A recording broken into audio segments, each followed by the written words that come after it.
Self-control, the one thing that separates success from regret, strength from weakness, who you are from who you could be. Every single day you make choices, some small, some life-changing, but all of them shape your future. And yet, the world around you constantly pushes you to give in, to chase every impulse, to act without thinking, to satisfy cravings now and deal with the consequences later. It tells you that discipline is boring, that patience is pointless, that whatever feels good in the moment must be right. But what they don't tell you is that every action has a cost. Every habit you build, every decision you make in silence, every time you choose comfort over growth, it all adds up. And one day you wake up and realize that your life isn't what you wanted. It's simply what you allowed. Because self-control isn't about restriction, it's about power. The power to say no when the world expects you to say yes. The power to walk away when everything tempts you to stay. The power to choose your future over your feelings. So the question isn't whether you have control. The question is, who's really in control? Number 1. Avoid bad company. It doesn't happen overnight. It starts small. A laugh at the wrong joke. A favor that feels just a little off. A night out that goes further than you planned. You tell yourself it's nothing, just fun, just people, just a moment. But moments become patterns, and patterns become habits. And before you even realize it, you're walking down a road you swore you'd never take. The people around you shape you, whether you see it or not. You pick up their words, their habits, their mindset. If you spend your time with those who chase trouble, trouble will find you. If you surround yourself with people who don't respect themselves, soon you'll forget how to respect yourself too. And when they fall, they'll pull you down with them. That's how it works. That's how it's always worked. Bad company won't always look like trouble. Sometimes it looks like excitement, like the people who make you feel alive, even when they're leading you toward destruction. Sometimes it looks like loyalty. Friends who have your back until they need you to do something you know isn't right. Sometimes it looks like love, the kind that blinds you, convinces you to ignore the red flags, makes you believe that walking away would mean losing everything. But what if staying means losing yourself? The hardest part isn't leaving, it's realizing you have to. Because once you see it, once you see how they drain you, how they push you toward choices that don't align with who you want to be, you can't unsee it. And then you have to decide. Do you stay and let them pull you deeper? Or do you walk away and risk the loneliness, the quiet, the unknown? Because here's the truth, you don't lose real friends by choosing better for yourself. The ones who belong in your life won't need you to destroy yourself to prove your loyalty. The ones who love you won't lead you into darkness and call it fun. And the moment you step away, the moment you reclaim your space, you'll feel it. Peace, strength. The kind of clarity that only comes when you stop drowning in other people's choices and start making your own. Number 2, up porn.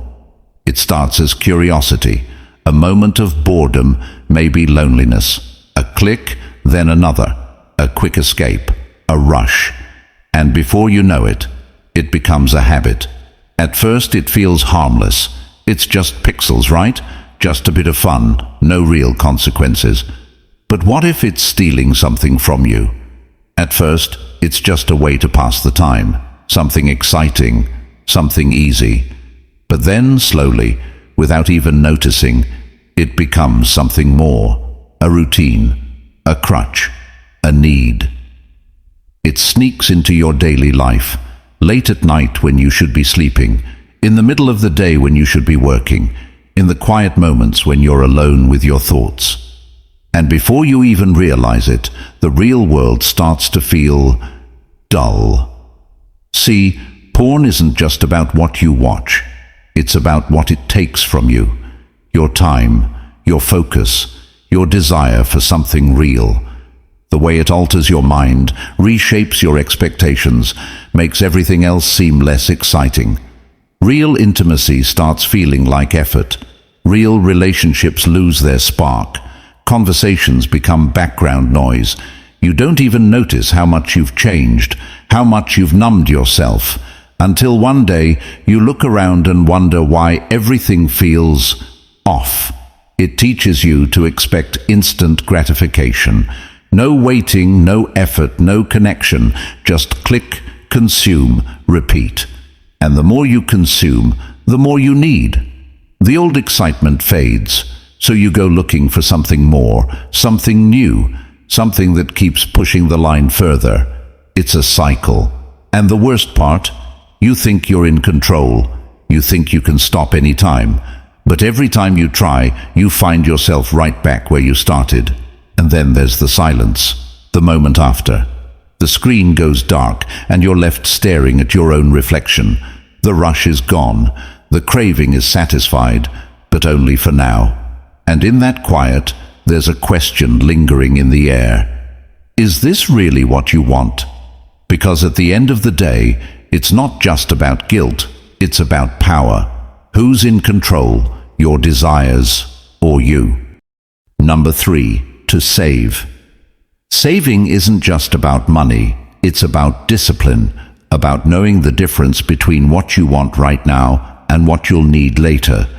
It's about understanding that what feels small today, a few dollars here, a little extra there, can be the difference between struggle and security in the future. But most people don't think that far ahead. They live in the moment, spending like tomorrow is guaranteed, like emergencies don't happen, like comfort is permanent until it isn't. It's easy to ignore the need to save when everything feels fine, when the bills are paid, when there's food in the fridge, when payday always comes right on time. But life doesn't ask if you're ready before it throws a storm your way. The car breaks down, the rent goes up, a hospital bill lands in your hands, and suddenly the numbers in your account aren't just numbers, they're survival. And if you've spent every dime chasing short-term happiness, what's left when reality hits?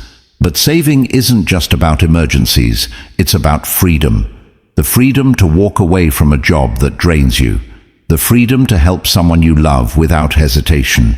The freedom to take risks, to invest, to build something greater than just making it to the next paycheck. Without savings, you're trapped, chained to circumstances, to stress, to a life where you can't afford to dream. It's not about how much you make, it's about how much you keep. Every dollar you don't waste is a dollar that works for you, a dollar that buys you peace, a dollar that builds your future. And the hardest part, saying no when it's easier to say yes. No to things you don't need. No to proving something to people who don't care. No to the mindset that tells you money is just meant to be spent.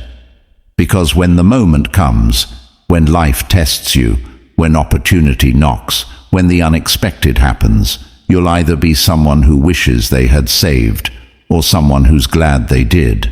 Number 4. Thinking about the future. The future feels far away until it isn't. One day, you wake up and realize that the choices you made or didn't make brought you exactly where you are. And the scariest part, you can't go back. You can't undo wasted time, can't erase bad decisions, can't rewrite the moments where you could have tried harder, saved more, walked away sooner. But most people don't think that way. They live like tomorrow is guaranteed, like their health will always be strong, like money will always come, like they'll always have time to fix things later. Later, the most dangerous word in the world. Later, I'll start saving. Later, I'll leave this job I hate. Later, I'll tell them I love them. But later isn't a promise. Later is an excuse. And before you know it, later becomes never. Thinking about the future isn't just about having a plan. It's about understanding that every single thing you do today shapes the life you'll have tomorrow. The way you spend your time, the habits you build, the people you keep around you, it all adds up. Every decision is a step. The question is, are you stepping toward the life you want or the life you'll regret? It's easy to get caught in the now, to chase quick thrills, to make choices that feel good in the moment without thinking about the cost. But the future is always watching, and one day it catches up. The body you didn't take care of, the money you didn't save, the chances you were too afraid to take, they all come back. And when they do, you'll either be grateful you thought ahead or wish you had. The truth: no one has it all figured out. No one knows exactly what's coming, but the ones who win in life are the ones who prepare anyway, who invest in themselves, who build when no one is watching, who make sacrifices now so they don't have to suffer later. Because the future isn't a mystery, it's a reflection of everything you're doing right now. So the real question is, what kind of future are you creating? In the end, self-control isn't about what you lose. It's about what you gain. It's about knowing that every moment of discipline, every choice to resist, every sacrifice you make today is building the future you'll live tomorrow. It's about realizing that true freedom isn't doing whatever you want in the moment. It's having the strength to do what's right, even when it's hard. Because one day, all the shortcuts, all the excuses, all the moments of weakness will catch up. And when that day comes, you'll either look back with pride or with regret. The choice is always yours. So ask yourself, are you in control of your life, or is your life controlling you?